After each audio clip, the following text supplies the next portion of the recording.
Alright, we are up for a little bit of press trip talk. I actually started this video multiple times. Also before, when I was in the Philippines, I tried to talk about this, but all the times I got stuck at a certain moment and I was like, what exactly should I tell about this? But I'm sure that it is an interesting topic, and I'm sure that a lot of you are interested in doing press trips. You want to maybe know what it is. I will tell you a little bit of my experience with press trips, and I will give you some tips and tricks if you want to get a press trip yourself. So enough to talk about, let's dive just right into it.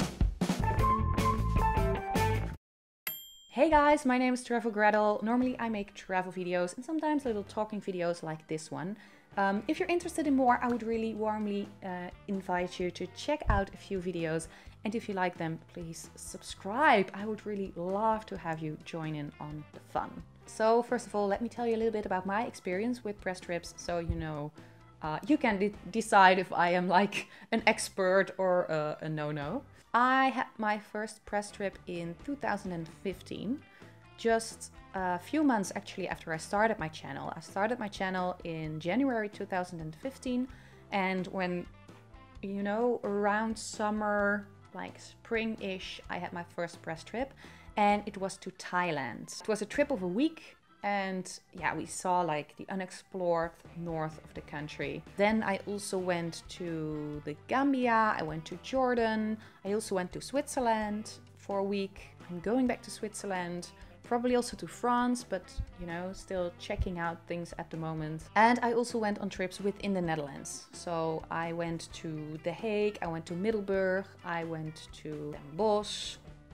Maybe I'm forgetting something, but anyway, it will be somewhere in the description box or somewhere up there. And there are two kinds of press trips that I did. One is a group press trip and one is an individual press trip. On a group press trip, what you do is you are put within a group of bloggers, vloggers, sometimes traditional journalists, and they make a program for you and they just like basically drag you through the entire country or all that they want to show you. And you do what you need to do. So I do my filming, other people do their photography, other people do their writing. And in the meantime, you have a really good time together because it's people who have the same passion for traveling and who have the same ambition in blogging or vlogging. And good to say, they pay everything for you. So they pay your flight ticket, they pay your staying, they pay your activities. And it is really important for you, or in this case for me, to determine if the program they made really fits what you want to do. I had press trip offers for trips where I was like, that's not really my thing. Or if, you know, if I'm in a group press trip, sometimes I don't really feel that I am able to do my work properly, because if everyone is riding and walking with the guide and I'm the one doing videography, I have a really hard time catching up with everyone. So sometimes I say like, okay, I cannot do the group press trip because filming wise that would be like way too complicated, but you know, let's see if we can do an individual one, because I'm sure the video will be much better then. And if you are on an individual press trip, it's just you or you with a partner. And you have a bit more of an influence on what you want to do. You can say what kind of activities you would like to do, what kind of accommodations you like. So it's a bit more personalized. Sometimes you pay a little bit for your own food, but like accommodation, travel, all those expenses are covered. There is also another form of collaborating, and I don't really call that a press trip, but more of a collaboration. And that's where you just get like a part covered. So if you go to a hotel, just individually, and you say like, hey, can I do like maybe stay 2 nights at your hotel and I feature you in one of my videos, or I write an article about you. That's also a way of collaborating as you would in a press trip, but it's more for one thing and not for the entire trip. And then I think what's on everyone's mind is like, okay, but how do you get those? And that is not really an easy answer. I think one of the most important things is you knowing the value that you have with your blog or vlog. And it's being said multiple times, and that is because it is really true. You need some audience, you need some people interested in your videos, and you don't even need to be the biggest one. I mean, when I started my press trips, I was only doing YouTube for like a few months. and I only had maybe a few thousand subscribers, but the videos were really being watched very well, and the videos were also very well made. So destinations were also happy to work with me, because then they would have a video that was like, you know, personal, but also with like good shots, good music, well, you know, a well thought storyline. So it's different from a vlog, and for me it really helped to make videos that are different from a vlog, because I would get invited more easily. And what I also always say, it's not just about your audience. What is also important is delivering quality. If you deliver quality, a destination knows that if someone searches for their destination on YouTube and your video pops up, that they will have like a good, well-made, nice video, instead of like a vlog that's maybe way too shaky, or just like pictures with music under it. I mean, so many people check out YouTube before they are going on their trip. I do it, maybe you do it too. So it's really good to let destinations know that you make quality videos. That's at least what I do. So besides knowing your value, knowing what you can give back to the destination, it's also about being at the right place at the right time, I would say.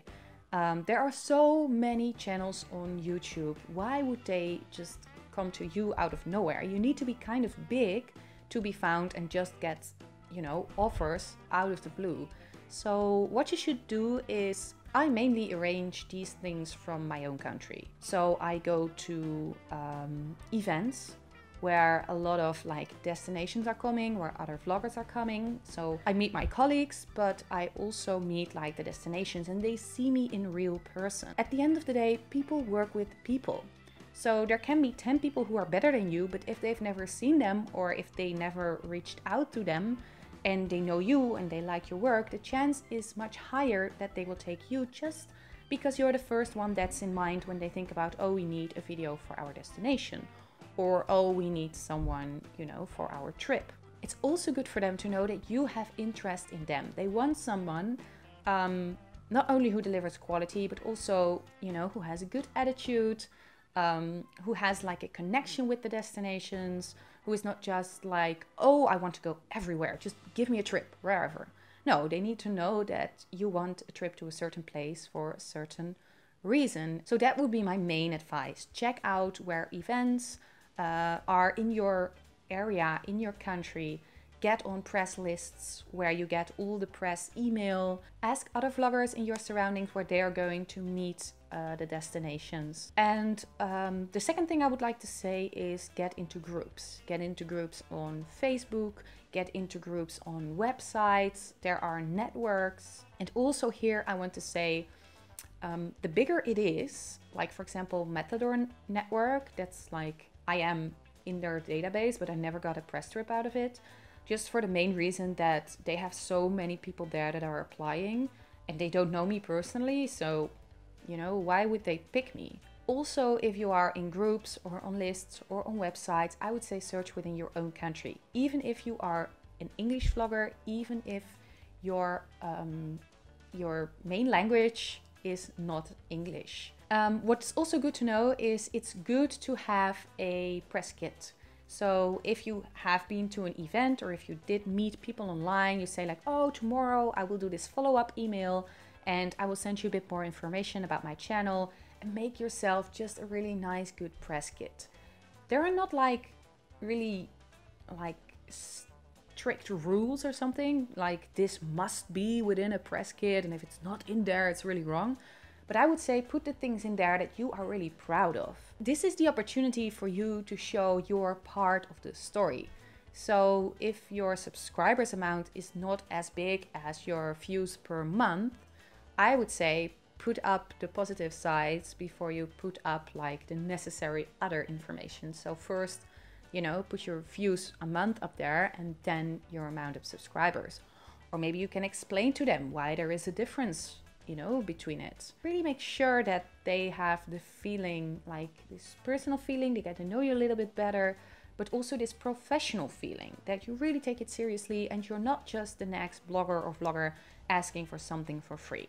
So if you can be more professional in your tone of voice, in the work that you make, in, you know, sending them this little press kit, you will have a bit of an advantage over all the others because they will take you also more seriously. So yeah, that's it. I hope this was a little bit of help to you. If you have any questions, please let me know in the comments down below. So yeah, let me hear from you too. If you have any press trip experiences, I would love to hear that. And I see you next video. Bye!